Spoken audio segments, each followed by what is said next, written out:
En esta clase hablaremos de la formación de imágenes por refracción en dioptras esféricas. Cuando la luz llega a una interfase ocurren los fenómenos de reflexión y de refracción. Hemos visto que con interfaces planas se forman imágenes cuando se observa tanto la luz reflejada como cuando se observa la luz refractada o transmitida. En óptica, a una superficie que separa dos medios de índice de refracción distintos se la denomina dioptra.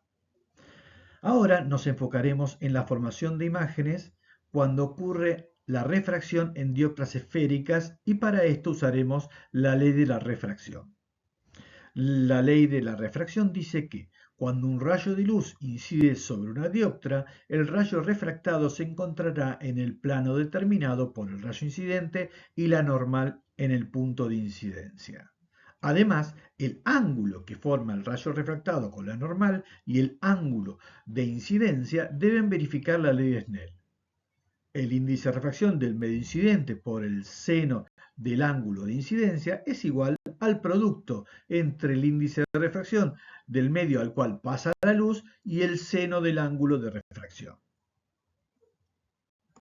Cuando los rayos de luz inciden sobre una dioptra esférica, puede ocurrir que la luz incida desde su parte interna o que la luz incida por la parte externa de la superficie. Si incide la luz desde la parte interna, se llamará dioptra cóncava. Y si la luz incide desde la parte externa, se denominará dioptra convexa. Antes de continuar con la formación de imágenes, veremos los elementos que necesitamos para modelar apropiadamente una dioptra. En la imagen se ve una dioptra del tipo cóncava. El centro de la esfera es el centro de curvatura y la dioptra está a una distancia constante del mismo. Esta distancia es el radio de la esfera. El centro geométrico de la dioptra es el vértice. La línea imaginaria que une el vértice y el centro de curvatura se conoce como eje óptico de la dioptra o eje principal. Las líneas imaginarias que unen los extremos de la superficie de la dioptra con el centro de curvatura son los ejes secundarios. La apertura de una dioptra esférica es el ángulo que forman los ejes secundarios. La primera pregunta que resolveremos es la de ¿dónde se forma la imagen de un objeto puntual que está en el infinito? Para contestarla supondremos que la dioptra esférica es cóncava y que el índice de refracción del medio desde donde viene la luz, N1, es mayor al índice de refracción del medio a donde se refracta la luz, N2. Vamos a suponer también que el objeto está sobre el eje óptico, de forma que los rayos provenientes del objeto son paralelos al eje óptico. Para encontrar la imagen de un objeto puntual que está en el infinito, usaremos dos rayos. Si observamos el rayo que viene por el eje óptico, este pasa por el centro de curvatura e incide en forma normal a la superficie. Por eso, se refracta sin desviarse. Ahora, nos centramos en otro rayo, que es paralelo al eje óptico y que incide sobre la dioptra con un ángulo θ1. Como vale la ley de la refracción, el rayo transmitido está en el plano de la figura y el ángulo de refracción, θ2, verifica la ley de Snell. N1 por el seno de θ1 es igual a N2 por el seno de θ2. De acá se puede extraer el seno de θ2 y por lo tanto θ2. Como N1 es mayor que N2, seno de θ2 debe ser mayor al seno de θ1 y por lo tanto θ2 es mayor que θ1. Conociendo entonces θ2 podemos trazar el rayo refractado. Si observamos los rayos que se han refractado, esto se hace poniéndonos a la derecha de la dioptra, se pueden ver que convergen en un punto. En ese punto se forma la imagen del objeto. La imagen obtenida es real, porque en ese lugar hay energía y lo reconocemos porque en ese punto pasan ambos rayos. Las dioptras que tienen este comportamiento, que la imagen de un objeto ubicado en el infinito sea real, se denominan dioptras convergentes. En el caso en que la imagen sea virtual, la dioptra se denominará dioptra divergente. Repitamos el mismo análisis para un objeto puntual muy lejos de la dioptra, pero que no está sobre el eje óptico. En este caso, los rayos de luz paralelos forman un ángulo θ1 con el eje óptico. Para ver dónde se forma la imagen, usaremos dos rayos. El primero es el que apunta al centro de curvatura. El rayo incide normal a la superficie y se refracta sin desviarse. El segundo es el que va al vértice. El rayo incidente forma un ángulo θ1 con la normal y el rayo refractado adquiere un ángulo θ2 que se puede calcular empleando la ley de Snell. Si nos centramos en los rayos que atravesaron la dioptra, podemos ver dónde se forma la imagen, que también es real como en el caso anterior. Esta imagen también se forma a la misma distancia del centro de curvatura que en el caso anterior, pero sobre la línea del rayo que no se ha desviado. Esto nos dice que si cambiamos la posición del objeto puntual en el infinito de forma que cambie la inclinación de los rayos, las imágenes se formarán sobre esta superficie esférica cuyo centro coincide con el centro de la dioptra. Ahora estamos en condiciones de ver qué pasará si colocamos un objeto no puntual muy lejos de la dioptra. Si está muy lejos, cada punto del objeto emite luz que llegará con distintas inclinaciones.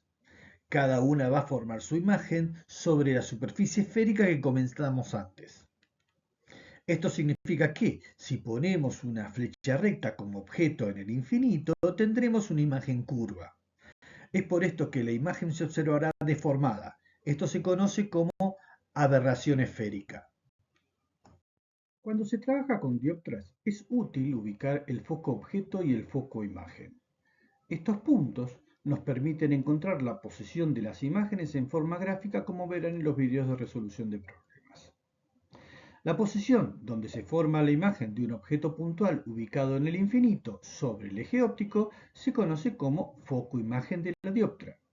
En este caso, una dioptra cóncava con n1 mayor a n2, esa imagen es real y, como mencionamos antes, la dioptra es convergente. Como mencionamos antes, observar la posición del foco imagen permite decidir si la dioptra es convergente o divergente. Cuando la dioptra es convergente, el foco imagen estará en el segundo medio, en este caso el de índice n2. Cuando la dioptra sea divergente, el foco imagen estará en el primer medio, el medio desde donde viene la luz.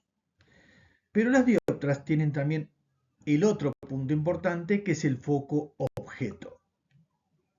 El foco objeto es el punto sobre el eje óptico donde se debe colocar un objeto puntual para que su imagen se forme en el infinito. Esto significa que, cuando colocamos un objeto puntual en ese lugar, los rayos de luz al atravesar la dioptra salen todos paralelos al eje óptico. Analicemos el caso de esta dioptra cóncava con n1 mayor a n2. En las imágenes se muestra la marcha de rayos que hicimos para encontrar la posición del foco objeto y del foco imagen. El foco objeto y el foco imagen de la dioptra están en medios distintos.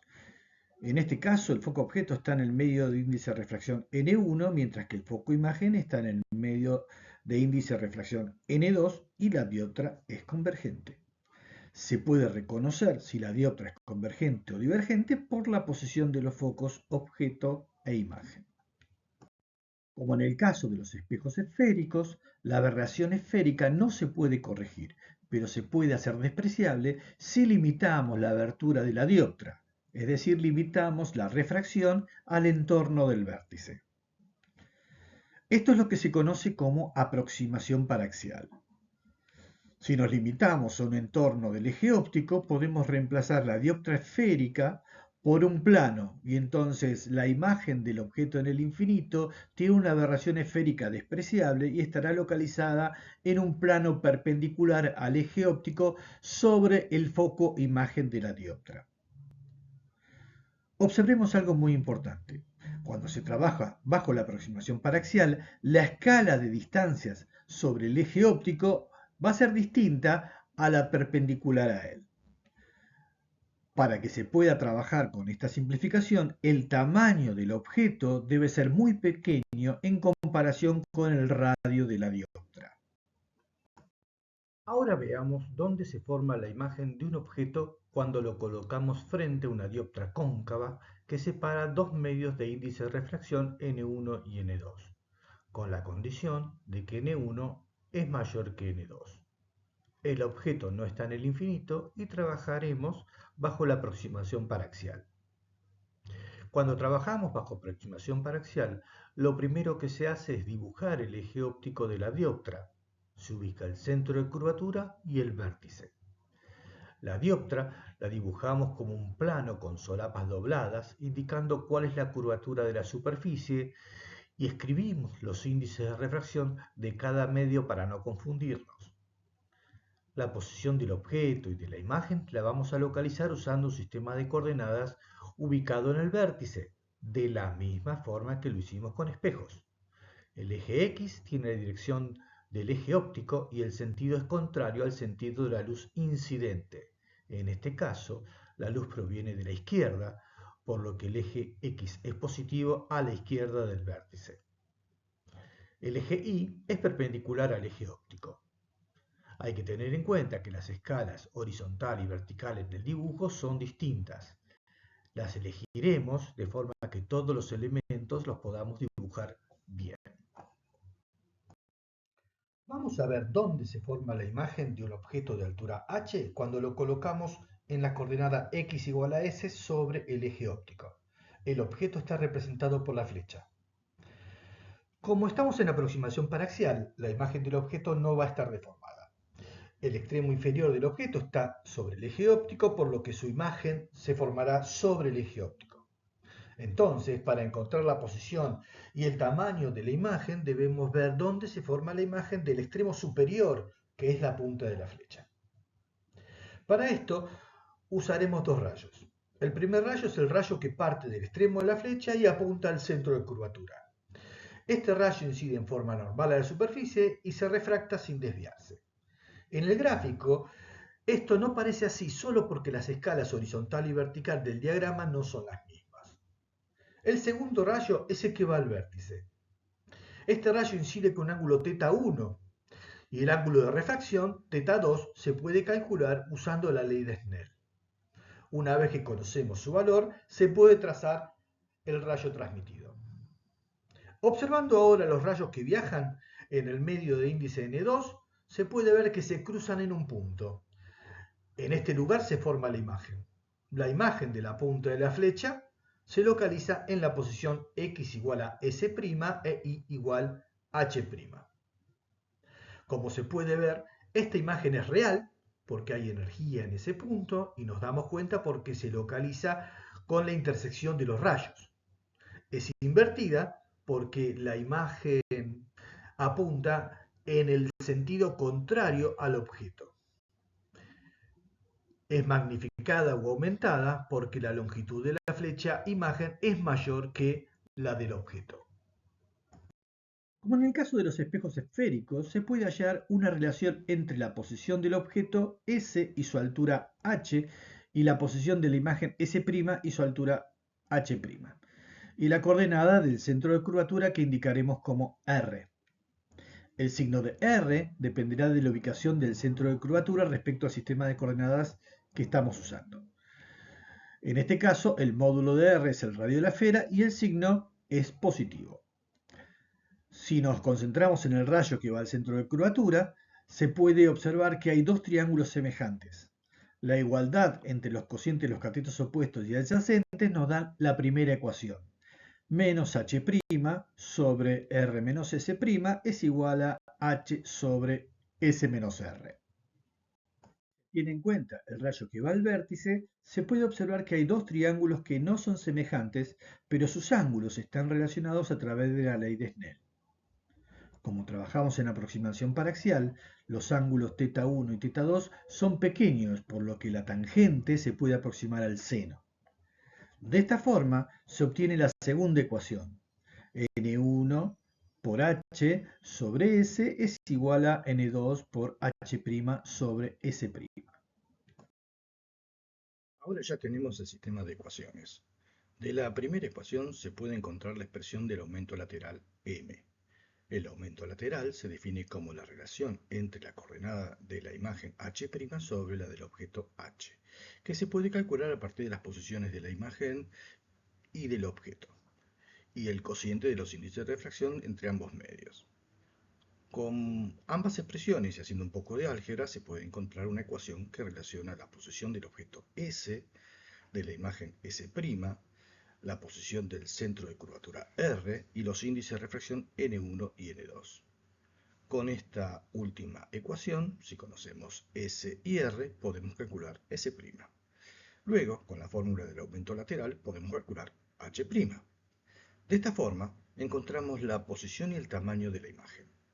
A partir de esta información podemos ver las características de la imagen. Estas fórmulas son válidas para cualquier dioptría esférica siempre que se trabaje bajo la aproximación paraxial. Los resultados obtenidos usando estas ecuaciones van a coincidir con los que se obtengan con el método gráfico. Para usar el método gráfico se recomienda hacer la marcha de rayos usando los conceptos de foco-objeto y foco-imagen. El objeto se puede calcular usando la definición. Es la posición donde se debe colocar un objeto para que su imagen se forme en el infinito.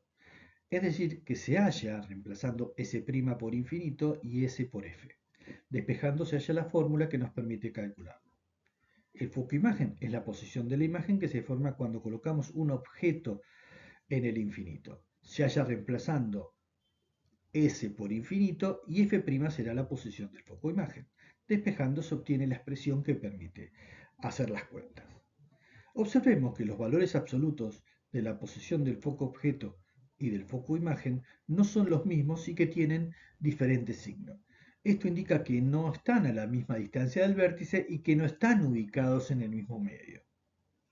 Si se hace el cociente entre ambos, da menos n1 sobre n2. Si hacemos la suma de la posición del foco objeto y del foco imagen, obtendremos la posición del centro de curvatura.